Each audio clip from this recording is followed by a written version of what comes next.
Hello everyone, आज हम लोग शुरू करने वाले हैं साइंस की एक इंटरेस्टिंग टॉपिक जिसका नाम है सेल। सेल जिसे यूनिट ऑफ लाइफ भी कहते हैं। यूनिट ऑफ लाइफ सेल क्यों कहते हैं, ये दिखता कैसा है, इसका कार्य क्या है, आज इन्हीं सब चीजों को हम लोग इस क्लास में बहुत ही सरल भाषा के माध्यम से सीखेंगे। तो चलिए, आज का हमारा टॉपिक है सेल, जिसको हिंदी में बोलते हैं कोशिका।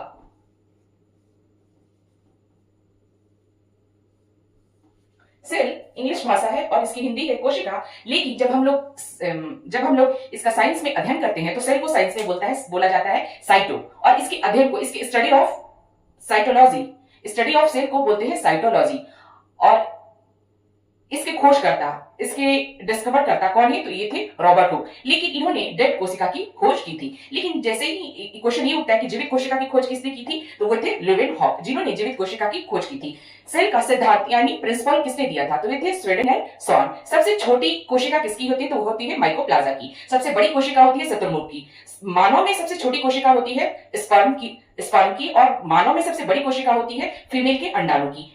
हमारे शरीर का कौन सा भाग है जहां सेल डिवीजन नहीं होता है, तो वो है हमारा न्यूरॉन। और सबसे लंबी कोशिका कहां पाई जाती है, तो वो भी न्यूरॉन में। लंबी मतलब लंबा, और बड़ा मतलब जैसे हमारा जो कुतुब मीनार है वो लंबा है, लेकिन हमारा जो लाल किला है वो बड़ा है। तो सबसे लंबी कोशिका होती है हमारे न्यूरॉन की। और न्यूरॉन में सेल डिवीजन नहीं होता है। कहने का मतलब कि अगर हमारे, इसीलिए पुलिस बोलती है कि आप हेलमेट लगाकर अपनी गाड़ी चलाएं, क्योंकि सर में चोट लगने के बाद उसका ठीक होना नामुमकिन है। लेकिन वो कौन ऐसा अंग है एग्जाम में आता है जिसके कट जाने के बाद भी वो अपना रिपेयर खुद से कर लेता है। तो सब मानव शरीर में सबसे जल्दी सेल डिवीजन अगर किसी में होता है तो वो है लीवर में। तो इन्हीं सब बातों को और इन्हीं सब चीजों को हम लोग इस क्लास के माध्यम से सीखेंगे। तो जो सेल है उसे हम लोग कहते हैं unit of life. Unit of life. अब हम लोग देखते हैं कि इस सेल में क्या क्या पाया जाता है। सेल के अंदर क्या क्या पाया जाता है, तो सेल के अंदर बहुत सारी चीजें पाई जाती हैं। सेल में बहुत सारी चीजें पाई जाती हैं, जिसमें mitochondria, Golgi body, vacuoles, ER, cell membrane, बहुत सारी चीजें होती है। तो सब चीजों को हम लोग बारी बारी से एक एक करके पढ़ते हैं। इस प्रकार सारा इंट्रोडक्शन में जो अभी दी हूं उसको मैंने ब्लैक बोर्ड पर लिख दिया है। जैसे साइंस में सेल को साइटो बोलते हैं, उसके अध्ययन को साइटोलॉजी बोलते हैं। उसके डिस्कवर करता है रॉबर्ट हुक, जिन्होंने मरी हुई कोशिका पर खोज की थी। लेकिन जब पूछा जाएगा कि जीवित कोशिका की खोज किसने की थी, तो वो थे एंटोनी लेवेनहॉक ने। फिर इसके सिद्धांत मतलब प्रिंसिपल किसने दिए थे, तो स्लाइडेन और स्वान ने। सबसे छोटी कोशिका किसकी होती है, तो माइकोप्लाज्मा की। सबसे बड़ी कोशिका होती है शुतुरमुर्ग की। मानव में सबसे छोटी कोशिका होती है स्पर्म की, और मानव में सबसे बड़ी कोशिका होती है फीमेल की अंडाणु की, ओवरी की। मानव में सबसे लंबी कोशिका होती है न्यूरॉन की, और मानव में वो कौन सी जगह होती है जहां सेल डिवीजन नहीं होता है, तो वो न्यूरॉन ही है।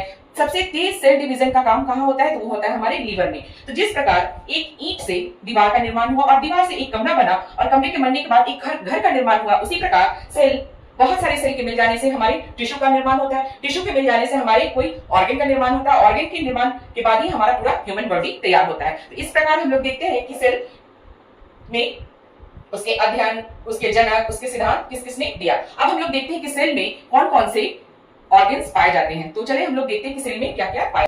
तो सेल के अंदर हम लोग देखते हैं कि इसमें बहुत सारी चीज पाए जाते हैं। तो इस सेल में हम लोग देखते हैं कि न्यूक्लियस भी पाया जाता है, इसमें माइटोकॉन्ड्रिया पाया जाता है, वैक्यूल्स रहता है, ईआर रहता है, इसमें बहुत सारी चीज रहते हैं। इन सभी चीजों को हम लोग बारी बारी से एक वन बाय वन करके स्टडी करते हैं। सबसे पहले हम लोग कोशिका में पढ़ते हैं प्लाज्मा मेम्ब्रेन, जिसको हिंदी में कोशिका झिल्ली भी कहते हैं। प्लाज्मा मेम्ब्रेन प्लांट और एनिमल दोनों में पाया जाता है। प्लाज्मा मेम्ब्रेन प्लांट और एनिमल दोनों में पाया जाता है। ये प्रोटीन का बना होता है। प्लाज्मा मेम्ब्रेन का निर्माण प्रोटीन से होता है। कोशिका के सभी अंग इसी में रहते हैं। जस्ट लाइक जैसे हम लोग मार्केट में जब कुछ सब्जी लाने जाते हैं तो जिस प्रकार हम लोग थैली में सारे सामानों को इकट्ठा करते हैं, उसी प्रकार ये झिल्ली हमारे सारे अंगों को अपने में समेटे रखता है। इसका फंक्शन क्या है, कोशिका की रक्षा करना। ये हमारे कोशिका की सबसे बाहरी दीवार है एनिमल में, और ये हमारे कोशिका की रक्षा करती है। Control entry and exist material, ये हमारे शरीर में कौन सा चीज आने वाला है और कौन सा चीज को नहीं आने देना है, वो इसका कंट्रोल करती है। Example, allow selected people. कहने का मतलब है जिस प्रकार स्कूल में वही लोग की एंट्री होती है जो स्कूल के बच्चे होते हैं या जो स्कूल के टीचर होते हैं, अगर उस स्कूल में किसी की एंट्री नहीं होती है, उसी प्रकार ये हमारा जो प्लाज्मा मेम्ब्रेन है वो उन्हीं सेलेक्टेड चीजों को अंदर आने देता है, अनसेलेक्टेड चीजों को अंदर वो आने नहीं देता है। तो ये हमारा आज का टॉपिक हुआ प्लाज्मा मेम्ब्रेन। अब नेक्स्ट है हमारा अगला टॉपिक है सेल वॉल, जिसको हिंदी में बोलते हैं कोशिका भित्ति। जो ये कोशिका व्यक्ति होती है वो ओनली प्लांट सेल में पाई जाती है, ये सिर्फ प्लांट सेल में पाई जाती है और ये सेलुलोज की बनी होती है और इसका कार्य होता है रक्षा करना और आकार देना। जैसे एक साधारण भाषा में हम लोग इस प्रकार सीख सकते हैं कि सेल मेम्ब्रेन जो था वो हमारी सब्जी लेने की पहली, समझिए हमारी पहली वो एक झोली के समान था, लेकिन जब हमारे उसमें आवश्यकता से अधिक सामान डाल दिया जाए तब हम लोग क्या कहते हैं, उसमें एक और थैला लगा दिया जाता है, जैसे दोहरी झिल्ली। तो उसी प्रकार ये सेल वॉल है जिसे दोहरी झिल्ली कहते हैं। जब ये प्लांट सेल में होता है और ये आउटर लेयर में इसका, ये सेल के आउटर लेयर में इस प्रकार रहता है, इसी को बोलते हैं दोहरी झिल्ली, लेकिन ये सिर्फ प्लांट सेल में पाया जाता है। एनिमल सेल में सिर्फ सेल मेम्ब्रेन ही होता है।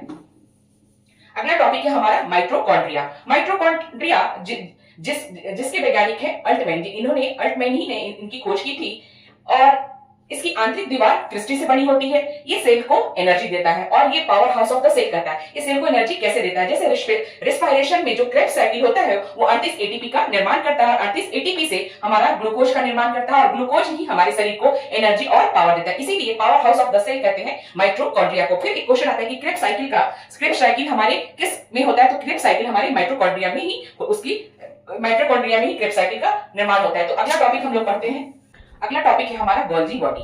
जो गोल्जी बॉडी होता है इसके खोज करता थे कैमिलो गोल्जी और इसका काम है परिवहन, मतलब ट्रांसपोर्ट करना। हमारे शरीर में जैसे माइटोकॉन्ड्रिया एनर्जी है, पावर ऑफ एनर्जी, माइटोकॉन्ड्रिया के अंदर जब हमारा एनर्जी तैयार हुआ, जैसे मैं भी पढ़ाने का काम कर रही हूँ और पढ़ाते पढ़ाते मुझे हाथों को एनर्जी की जरूरत है, लेकिन हमारे पढ़ाते पढ़ाते हाथ जब थक गया लेकिन शरीर के बाकी हिस्सों में एनर्जी है, तो वो हमारे हाथों तक पहुंचाने में कौन सहायक होगा, यही गोल्जी बॉडी होगा। यही परिवहन का काम करेगा, जो इधर हिस्से का जो हमारा एनर्जी है वो हाथों में लाकर देगा ताकि मैं पढ़ाने का कार्य सुचारू रूप से चालू रखूं, नहीं तो वो करते करते मेरा हाथ थक जाएगा। तो इसको आसान भाषा में कह सकते हैं ये हमारा जैसे ऑटो रिक्शा जो हम लोग एक स्थान से दूसरे स्थान ले जाने का कार्य करता है, वही हमारा गोल्जी बॉडी करता है। अब अगला टॉपिक है हमारा सेल का। अगला टॉपिक है सेंट्रोसोम, जिसको हिंदी में केंद्रकाय भी कहते हैं। इसका काम है सेंट्रोसोम का helps in the cell division. जब हमारा कोशिका का पुनर्निर्माण होता है तो सेंट्रोसोम उसमें अहम भूमिका निभाता है। इसकी खोज बोबरी नामक वैज्ञानिक ने की थी और लीवर में सेल डिवीजन बहुत तेज गति से होता है, जबकि हमारा जो न्यूरॉन होता है उसमें सेल डिवीजन नहीं होता है, क्योंकि न्यूरॉन में 90% न्यूरॉन पाया जाता है और 8% ग्लियल